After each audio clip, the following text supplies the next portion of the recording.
Battle started. G'day bar fans, it's 8 vs 8 on our favourite desert landscape. It's all that glitters. Today we're trying out a live cast, so no chance to know what's going to happen on this glorious battlefield. I'm Twig and this is Beyond All Reason. Let's introduce some team leaders. On the blue team we've got I Am Panic, part of the GRUMP clan, going into a Legion start, so Legion enabled on this battlefield. The Legion able to build those overpowered mexes on T1. They do cost quite a bit though. And over in the red team, OP Man, Cortex. Is that an air start? A little bit uncanny. Do we have an air player over here as well? We do. Maybe that's just a speedier build. We shall see. In this game also we're featuring Tank Tom, friendly AllReasonNoLogic partner. Should be interesting to see a Legion Air versus a more standard Cortex Air. Hey Prater, kind of you to join me last minute. I've been here the whole time, you just didn't see me. I do turn those Discord notifications on. I don't get the ding. There you go. I'm glad to have you here because I'm not feeling a one-man live cast. Not for an AV8. They get a bit hectic. Do we have any ticks going out yet? We've got We do. Alaris, a fast assault tank. I haven't played much Legion, so I don't know the names very well. That's because Legion's a bad faction. It's a fun faction. It is a fun faction. Hit the right spot with Cortex and Armada, where they both kind of counter each other in different ways. Every unit with amazing mechanics, but that's difficult to counter or balance. That's Legion in a nutshell. Yeah. And it does look like that faster tank is about to get into Mao's base, which is the purple player on the blue team. Nice little 6-wheel vehicle. It kind of reminds me of the Mars rover. Thankfully for the blue team, it manages to survive with 1%, but taken down by the comm. Nearly a good dodge there. We got Returned Favor going through towards the orange base. Now back towards brown, and we might see some damage here. There is an LLT though, so yes, LLT's cleaning up ticks very efficiently. Trying to get fancy with it, go around the rock, but unfortunately it ran into an LLT. We're holding the line on the left-hand side of the canyon. No more pushing. Any more ticks go through. Just one on the right-hand side. Sneaking, and we might see a constructor attacked. Well, something which is quite interesting, that one Noctua that's flying around for the blue side, it actually just took down a flying comm from the red team. Not sure why there was I'm not sure why there was a flying constructor all the way on the other side of the map, but I thought you said you meant con. Sorry. Yeah.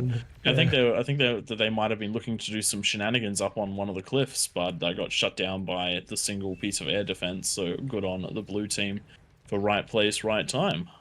I do love seeing the artillery put up on those hills in the front line along there. That's just disgusting. Where's my ping gun? There we go. Yeah, over there, either side. Reclaim. Just got someone detonating their comm for a bit of extra metal. They accidentally do it a little bit too close to one of the mexes and take that out. I do find if you can build your wind kind of north of that mex there, you can put the con back there in that corner and it won't detonate anything. Easy way to check is space X, I believe it is, while you're holding down the commander. Let's see with Tom's command. What, you want me to call Elon Musk? See how you got that flashing space S. Oh, you got me again.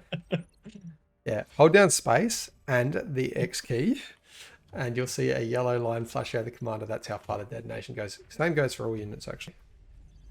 Yeah, if this was Path of Exile, we might actually be able to ask Elon, but since it's not, just use the keyboard command. Blue team moving up onto the front line much faster than the red, with all 5 commanders on the back line, on the front line now. So we do have an invasion from the pink player all the way into the canyons. That's actually going to be quite hard to dislodge if he gets those walls up. Under command coming out, only 1 OS, so probably not quite so experienced to know that you need to get up there as quick as possible. Yes. A little bit more of a coordinated self-detonation by the lime green player going for eco, but a little bit behind compared to the red team. Blue team, however, definitely in their economic lead. Oh, that's such a bad call. We just had blitzers that nearly made their way through in the orange team, but after making it all the way in, they turned around instead of pushing all the way through. You can do so much damage with blitzers. So much damage. Look at that entire left wall. If they just follow the left wall, they could have gone all the way into red space uncontested. Or maroon space uncontested. Checking in on Tom, he's actually going for Legion and he's not played it too much. Oh yeah, Tom's in this game. Yeah. Where is he? The cream color. Okay, cream color. So he is he's just playing reasonably standard, a little bit slower to get to the front, but that's okay. He has chucked himself in with Legion. So just getting used to that, I'd say. Learning things. And he does have one of those 5 of those barrages queued. Those napalm artilleries that I love to hate. Ugh. Stackable If you DPS. If you can keep those things protected, the amount of damage they put down over time is just absolutely crazy. Oh, if glitters is the game for them though. There's a big open front that Tom's on. Maybe you're in the lane of the canyons. Canyons, yeah. But with the big open front, I mean, you can still do it, but you're not going to get that splash effect because you're going to have to spread out those projectiles. I'm liking the look of the health of this blue team with 3 players versus 2 on the left-hand side. They should definitely be able to punch on in. Canyons are always a great way in because once you make it past those initial couple of canyons, there's almost never any defenses and great bases to take out. Daddy Milk green player doing great with 2 construction turrets on the front line. Just keeping on rotating that Janus in and out, healing it up, and then getting that projectile off, bringing it back, healing, shooting again. That's helped keep his Dragon Claws alive, which is very good. Those things are a little bit of an investment, but Pink is pushing hard. Yeah. If you manage to get them in there if you get them in a position where they can actually hold a spot effectively, very, very strong. Dark green with a few of those Decurions, the tank that you love to hate, with that chain gun on their roof. You get a commander behind one of those and just heal it the whole time. It can do a lot of damage in the early game. It's rough. Though I think that there's enough here to take them out, especially since there's a comm there. And they don't have experience yet, so they're not quite as completely destructive. Not doing a lot of damage, but definitely when they're healed, they've got a lot of health. The purple player a little concerned about the fact that pink is already all the way in the base. Without some assistance, I actually reckon this side's going to fall. Yeah, I don't see much coming over. We might have to see the eco player jump into a few fiends. Unfortunately, the eco player, it does have the T2 lab up, so can actually send units out to help, but the question is, will he? OS 13, so not overly confident, but does have the chevrons to have some information on it. And it does look like Tank Tom's managed to get a Helos into the back lines. It will be cleaned up by a Fiend, but it's already done a bit of damage. It's taken out conversion. And it's taken out one of the wind fields as well as a couple of the mexes. So great little attack by Tank Tom has essentially reset one of the GRUMP players. Tom is very good at his aggression, especially at the T1 phase of the game. And it looks like he's going to get in there with those napalm artilleries pretty soon. There is a gauntlet, but gauntlets fall surprisingly quickly when they're on fire. I think going 2 versus 1 at the moment. I wouldn't mind seeing OP Man actually going and pushing that advantage rather than helping Tank Tom on the front line go down that lane. But I wouldn't be surprised if we're seeing a T2 transition. We are, and there is a SAR coming out. That could be interesting. Early Zars can be very, very powerful, particularly if you back them up in the right way. But you can't just throw them into the enemy and expect a win from it. Looks like Pink's attack is now blunted because of the defensive capability of those napalm tanks. And here come those fiends as well from that eco player. Tank Tom managing to get some fire down, but he is sitting in range of that gauntlet with little to no defense, so he is going to start losing those tanks very soon. And he's only taking out the beamers. So not overall a cost-effective trade, not to mention the reclaim is staying firmly on the blue side. And now these pawns brought in and nothing to defend, and you can probably see these. You say nothing to defend, but there is fire. Just kill your own stuff, suicide tanks. Yep. Kamikaze of the ground. Pounders heading on in, tanking that gauntlet. Group of Rocketeers do outrange them, but it still takes quite a lot of rockets to take Pounders out, and with these maces, combination of those with the backup of fire artillery, they should be able to break this spot if they decide to, but Pink is continuing down into his lane and trying to deal with the tanks that are there. 2,500 metal on the right hand side left behind from that Pink retreat. They're coming in trying to get a cut off. I wouldn't mind that, seeing that come around here. They might get a very efficient trade. Look at the strength of this T1, of the T1 Legion green tanks. So 2 Decurions and 3 barrages were able to break this entire defensive position. The walls, a couple of LLTs, and a Warden. That's crazy for 5 tanks. That's where I think in the mid to lower ranked 8 vs 8 games or any team games, the Legion is probably a little bit unbalanced, just because you can build units that don't die, so you don't have to micro them as much. As predicted, Pink's units that tried to enter the canyon, they're just taking an absolute belting from the gauntlet. Would have been a much better thing to have attacked the gauntlet with the rest of the team when they had the opportunity, instead losing a lot for nothing. Where is that? There it is. Stars coming up the field from the back line now. Is it here in time?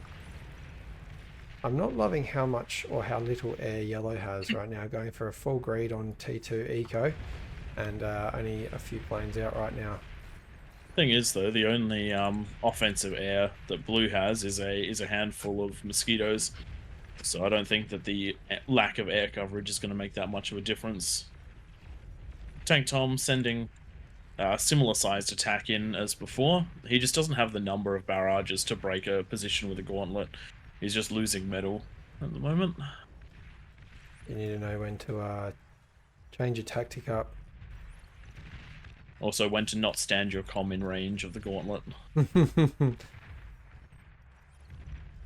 comes a Sado. That should be able to do quite a bit of damage. Still in range of the gauntlet. I would suggest that the purple player, let's look at player video, he's just, looks like he's just purposely focusing on that one unit. Surely Tank Tom doesn't lose his commander to the gauntlet.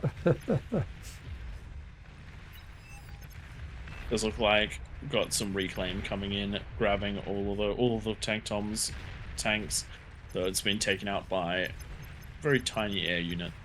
That's on the Legion.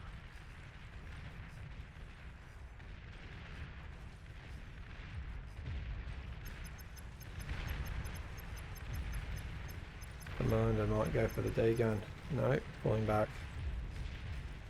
Problem is with the Tsar timing, the Tsar actually got here around the same time as the Sheldons.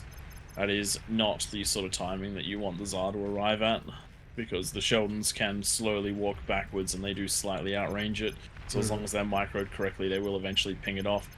Not to mention fighting into a gauntlet is a bit rough for a Tsar. Gauntlets actually do significant damage to a Tsar. So unfortunately not broken through. Tom's fire tanks trying to help out best they can, but they still don't have the volume to be fighting that gauntlet. We like the pull with the maces though now. This should be enough to push all the way through and take out that tank, and just the massive units is going to stop the D gun being a possibility. Tom needs to turn off these tanks now because we're going to get a lot of self damage. Yep, those maces are just sitting in that fire. Not exactly ideal for team play. And that's effectively a third of that pink army taken out by the fire. We know who's going to be getting the... Oh, here's that air attack that you talked about. A nice probing aerial assault to see whether there are gaps. The low amount of anti-air from the yellow player may come into play now. Oh, and a pause. We got a What's lagger. going on over here? Might be the maroon player. It looks like they've got a. Yeah, we've got a ping. Are you even here to someone?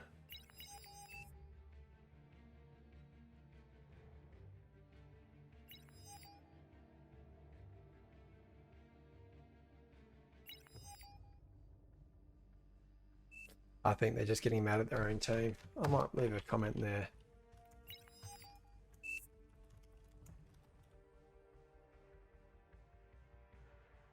Oh, maybe there was a player missing. No, I don't think so. There's nothing. There's no one Battle started. on their team that looks to be it. I think he's just pausing to tell his team to come help him. Battle started. Battle paused.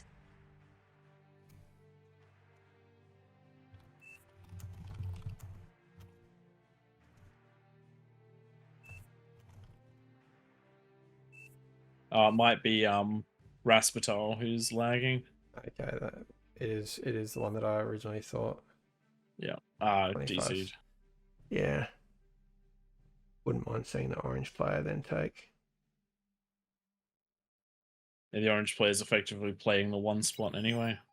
Let's use this pause as time to go back into these back lines, and the blue team is definitely in an economic advantage right now at 23% more metal, I believe, unless that's current reclaim. Not loving these wind farms in the back line. Yeah, Ooh. they're so susceptible. Every player is susceptible to it except for one. So people, you want to, let's just grab a constructor to show. You want to drag your wind out either in lines of 2 like that, or if you're doing a group, just hold down Shift, Alt, and then Z to spread them out, and X to bring them back together.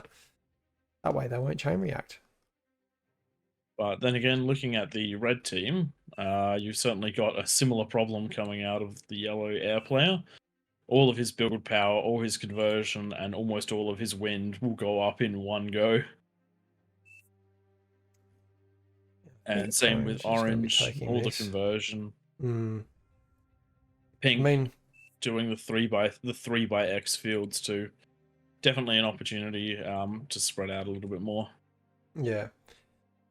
I don't mind seeing a few converters stacked together because they're so weak anyway. If one bullet hits them or one bomb from a plane hits them, they're going to blow up anyway, even if they're slightly spread.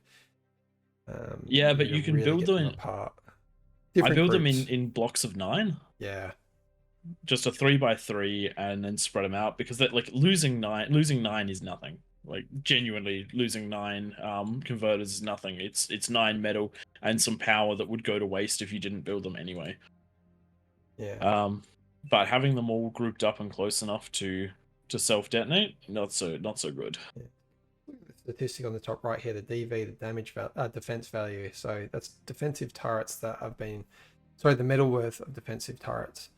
So 50% more to the red team, and the blue team opting to put all their metal towards eco instead, and that's probably why they've got the 20% advantage in metal. Slightly more in energy, but not too much. Have fusions up for anyone? Straight into an Aphis for the lime green. Not sure. We do have fusions for the yellow player, 2 of them. That's right, the air player. His lack of anti-air is because of those fusions, so we'll see whether that becomes a problem. The light gunships do look like they're on a fight command heading towards helping pink. There is no anti-air available for that pink assault, so it does look like Moors will be able to hold this area because of that, because of the mosquitoes. Yeah. I wonder, they must be waiting for this player to rejoin. I missed the chat. Just press enter and scroll up.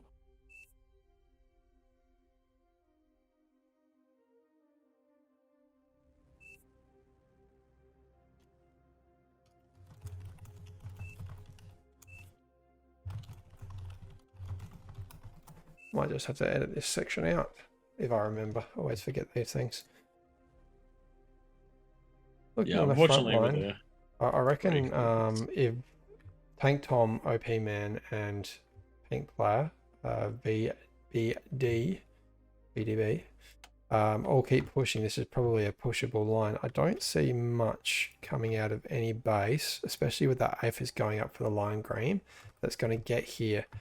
Unfortunately, we can see the coordination in the pause here that purple now knows they need to cut straight to the left and forget about their lane, because they do know that there's a bunch of dragon's teeth there anyway, and that'll probably cut off this army. Yeah, when they're about to encounter that air, that army is effectively lost at this point. When it's that deep, you actually just have to push with it and see what sort of damage you can get done. And if you look at the rest of the map,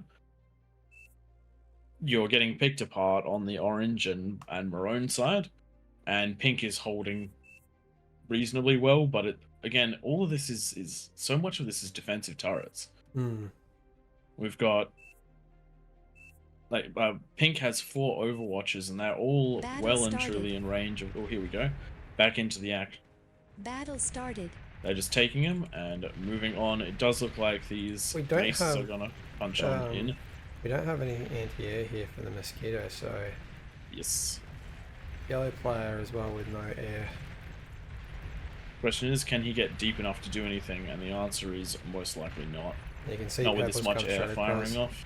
Very unfortunate. The red team should have just taken that player and taken that advantage. Now we've got a perfect reaction from the air and 2 armies, and that entire mace is now been lost. Oh, Tank Tom's got the purple army walking through fire. That's going to be a lot of damage. Doesn't quite pick off any of those units, but all of those. Oh, actually, quite a few of those napalms go down. Right as I said, 6 of those napalms go down.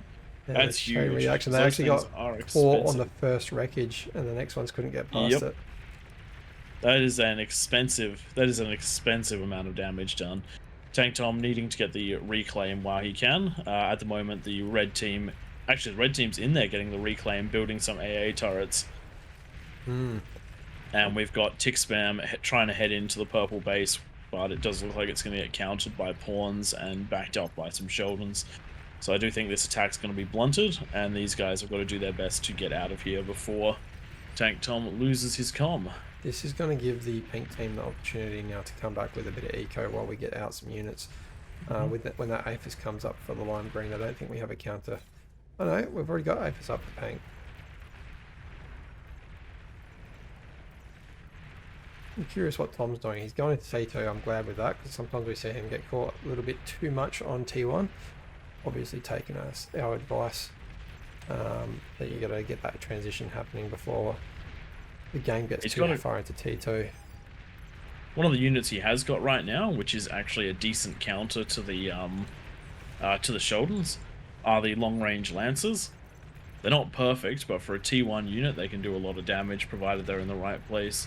You just have to get them back behind a line, and they can actually push out and do enough damage, but leaves them alone to be taken out by those pawns. Unfortunately, this size just sitting here doing nothing. I reckon getting a commander onto that would be the best bet. Good old defensive Tsar. And look at these Decurions. Just absolute, like, these are heavy assault tanks, and they're just able to shut down spam. That's crazy. Our chain guns would do that. We've got, I'm not too familiar with this, the arc, how do you even pronounce that? Left hand side orange unit going up into the top. They've seen that there's a persecutor up here, and we have all-terrain heavy railgun. I like it. Aquabus, whatever. Anyway, we've got some crab walking long-range artillery sitting up there, taking a lot of damage from the Dragon's Jaw, which is the pop-up turret for the Legion faction. Unable to quite... There we go. There goes the thing attacking them. These things have great range. Damn. And the mobility. Like That's T2? I think they're... Well, if they're not T2, it's terrifying. They must be T2. Trying to counter them with infestors, but these units, slow fire rate, but lots of damage. Oh, they can't quite two-shot these. But still a lot of damage comes on through for them. You know, when I see infestors... Very good here. That's essentially 2 versus 1 and holding up. Or it's actually 2 versus 1, but 2 ecos for the orange. I've realised that they took that brown base. They did. Very interesting, those the infestors trying to. Oh, they can build themselves. I did read that somewhere, so that's the I've never seen it in action. They're going to sit up there, build up their numbers, and then push on through. Very nice. That's scary. At least it does take resources. And we've got high firing amputators put on the high trajectory, shooting over this turret. This, what do you call the land sticking up? Part of the canyon. Yeah, there's a word for it. It's a stalagmite. I thought water's involved for stalagmites. Well, so a stalactite's the one that comes from the roof. Stalagmite's the one that grows up. So it's definitely not the correct term, but it's what I'm going to use. You can building up for yellow now. Ace is about to come online. Tank Tom just took out one of those big conversion blobs. He's in the back of the bases at the moment with a raiding vehicle. Oh, he's got a perfect target as well, going for that advanced energy converter. Are we going to get it? It's going to get it. Very nice play by Tank Tom. Very nice. And if he can drive this thing around and get a couple of these clusters of wind, he just has to micro it, and it's going to be very funny. But he's not quite ducking through. Gets taken out by the fiends, but still plenty of damage from sneaking that one unit in. Great little opportunity seized. Very nice raid. And was that even a what was that? It's just a T2 vehicle. What was it called? It's a quick shot. Quick shot. Yeah, okay, just a fast burst vehicle. I thought maybe it was stealth. Good job to get all the way back there. Very aggressive player. This is going to be really rough for the green player trying to push through the canyon because of these high ground aquaribuses. Anyway, spider artillery, spider railguns. Railguns, yeah. But getting past, is there much back here? One might just get through. Oh no, we're going to see that stopped. Yeah, these things have huge range. Bam is the right choice though. We've got a whole bunch of these gremlins coming through. Goblins, sorry. Because there is a reload time with these, but we do have the critical number that's stopping them getting through. But not while they're concentrating on some of the other units. These guys. Yeah, LLTs is the right call. And we're seeing a beamer come up. If it gets up, it'll get up in time. With those 3 build turrets, that should be no worries. And the beam will really shut these down. Beamers are so good against spam. I actually think for the red team, the air might be the way to go. Getting the second AFIS up and getting some conversion going into bombers. There is not a ton of anti-air. We're solely relying on aggressors, cyan coloured fighters, building them at the same time as building an eco. I do like to go between the units. We'll jump back over there. Yeah, doing work. So that's only 4 labs and 8 build turrets, and that is overwhelming amounts of goblins, and they're so cheap. They're a little bit better than ticks, a little bit worse than grunts, but exactly what you want for spam.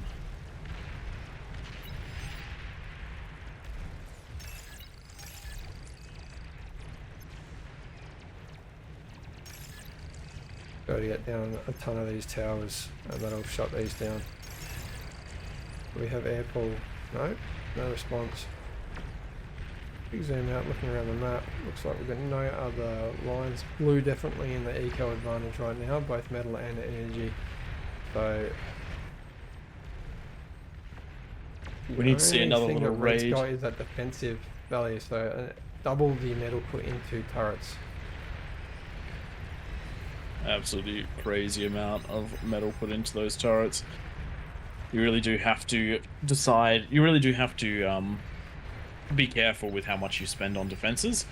If you overspend, you'll end up either with not enough units to attack and make a difference, or not enough eco, and you'll end up being outscaled. Currently, eco about 20 to 30% in blue's favor, even with Tank Tom's successful raids.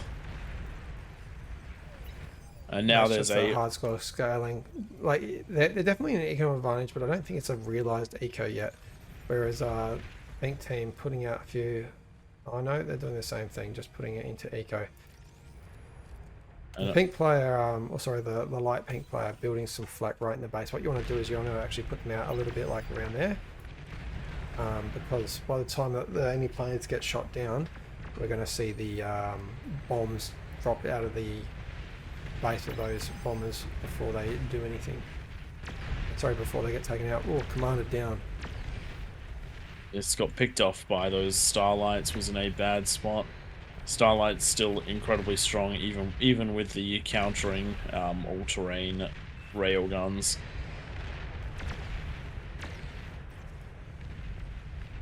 I do like the use of these shield units to get in there. That first shot is heavily reduced by that shield. So you're only taking 20% damage from the first shot as compared to 40% from the subsequent shots. So these are actually decent counters to the Starlight. There's a learning experience for me if I ever get stuck against Legion or with Legion. Oh, we've got another line of spam going somewhere else. And it's good path choice. Has gotten around most of the defenses. It is getting hit by a Scorpion, a Bulwark, and a Prosecutor, but eventually they will, I reckon they might break through. And if even just a couple get through, there's very little in the way of defenses. There's about to be an Incinerator, which will, with that heat ray, it will definitely do a lot to clean up spam. I think the air players are going a bit too greedy right now, and they're actually going to go into units as well. We really need to see the air player play air.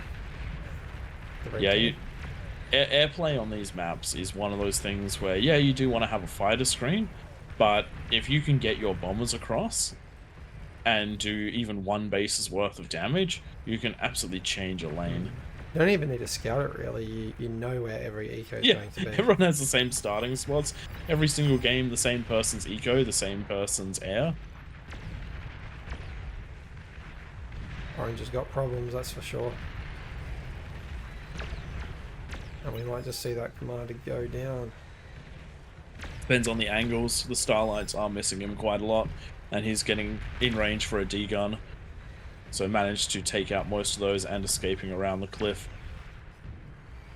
So good little spot there, and this last Starlight is taking quite a bit of damage. And we have an Incinerator tank that is going to start cleaning this whole area up. Good range on that thing, good damage, and it will just keep firing away, but it does have an energy cost to fire, I'm fairly sure. That's a lot of fires. Finally we see the first bombers coming up. We've got the Hailstorm, one of my favourites. 7 of them sitting on the ground there in the middle, so we do have a plan. Where are we going to go though? And it definitely looks like the yellow player does have enough air defense to punch through. So long as he doesn't fly over the massive flak pack for the green player, the lime green player. He's gone on the right hand side with his scouting. Not too much there. I actually think the purple lane looks the weakest for anti-air, all T1. No, sorry, couple flaks. Oh, here we go. All the anti-airs, all the airs heading in for the blue player, which means, or not all of it, but almost all is heading in. So they're going to get a scout on the fighters, but they're also going to get most of their anti-air shot down. This is the time to go if you're the yellow team. You know that their air wing is going to be very weak, and it does look like they're not heading in. Oh, that's a massive mistake, unfortunately. Space dodge, man. Oof. You need to go because the left-hand side is falling. Sometimes, even if you don't have the exact perfect unit combination, you need to go anyway because of what's happening elsewhere on the map. And this is a big problem. There we go. The bombers are coming in. They're heading to purple, but a whole bunch of Avenger Gatling cannons. They've actually gone where they know that the AA is. Oh, that God. Hurts. That hurts. Like, we knew that was the spot not to go. No, not one building taken out, apart from with the wreckage of the actual plane. Then again, actually, if you look at the air defenses for the rest of the team, there is actually quite a lot. Even the purple player has got a couple of flaks in front. I think some damage would have been done. Well, with that many fighters, I would have just gone through here. Yeah. And that's yeah. So just a quick look at the yellow player's view. He doesn't actually know. He didn't actually know a lot of the air defenses, so I guess it's just something that we can see and that they can't. But it's still rough to see an attack like that fall in the wrong place, because that's also going to reinforce his idea to not attack when he doesn't have enough stuff, which is not. This was just what happened on the right. It looked like red had a few tanks go through, and they looked like they were going to fade away. But the green Infernos ended up taking out a lot of the base, their own base, just trying to hit those units and chase them. Oh, the Orange Canyon is not looking healthy though. It's not looking good. This is just spam, backed up by 3 Starlights that's doing all of this. That is quite rough. If you are a Legion player, getting these goblins in is very, very strong. I reckon goblins might actually be the strongest spam. What's their speed like? I missed it. Dead. So probably not speed as fast as a tick. 72. And Yeah, tick speed is 132. Yeah, so definitely faster, but compared to a pawn or a grunt, it's reasonably on par with those. This is not looking good for the orange team. That is just an incredible amount of spam. All of the eco for both the blue and the green player is going to spam, plus road blue is also going T3 at the same time. Getting some more Prometheuses in to clean this up, but the Prometheuses are just walking into the spam line. It's not where you want to be. It gives them gives the Starlights a surround bonus, and they're just getting cleaned up. A lot of these units walking into peril instead of waiting on the outskirts. But this is going to be the end of the orange player as there's units in the back.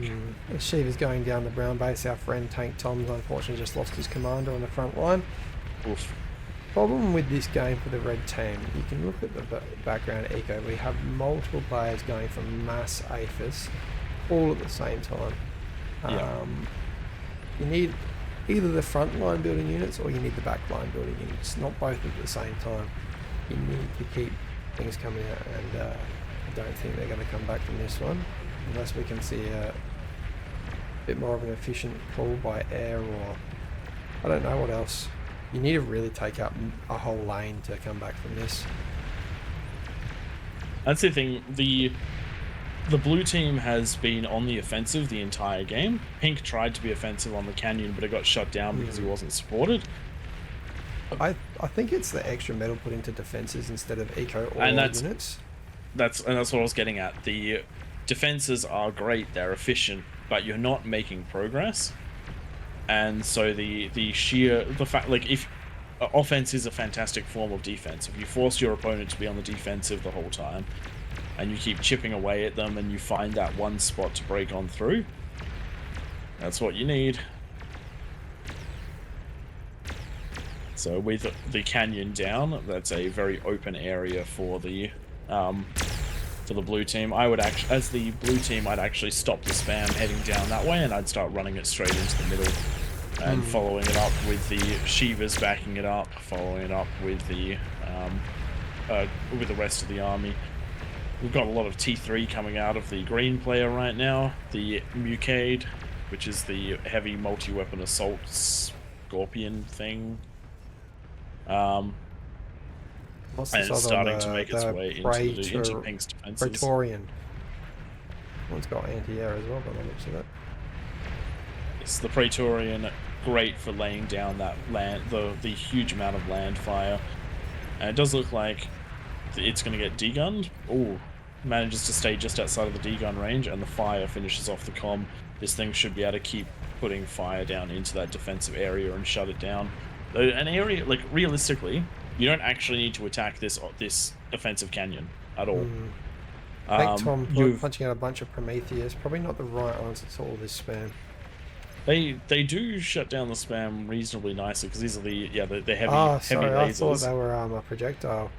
But the problem with them has just been that they're not on a fight command, they're on a move command. which means that they were trickling in one at a time and ending up inside the pack. That's some And brilliant unfortunately, spam out of green. Wow. We've got yeah. 32 T1 labs coming out of green. Oh, you know, just one or two.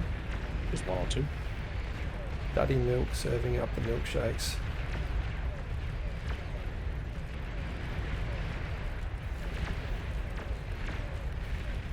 And when you let an opponent scale up to this much spam, let's be honest, what do you do about it?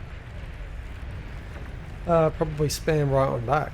Spam beats spam, and a Juno is the one thing to take out these ticks. I can't believe not one player has built a Juno. Stun a This is just Juno. insanely effective against ticks. I was hoping you would 100% say that, efficient. because I'm just looking at the red team. I'm looking at their player view. They have not made it past the front line for anything other than Tank Tom's raids. Which means they don't even know where this is coming from. Which means that like, and that is it's very hard to stop this when you don't know where it's coming from. It looks like we're getting a resign vote out of the red team. They do not see a victory coming back from this one, though there are some holdouts. There we go, that's the vote passed, and the red team surrenders. Nice play by the green team. Very unfortunate that the Juno wasn't identified as the unit to shut that down by any of those players on the red team. More tactical aggression maybe out of a few red players, but definitely blue players all sticking to their roles and doing their part consistently. Having a quick look at the damage dealt graph, you can actually see very much so that the canyon fight was even just from the graphs you can see it was the pivotal point.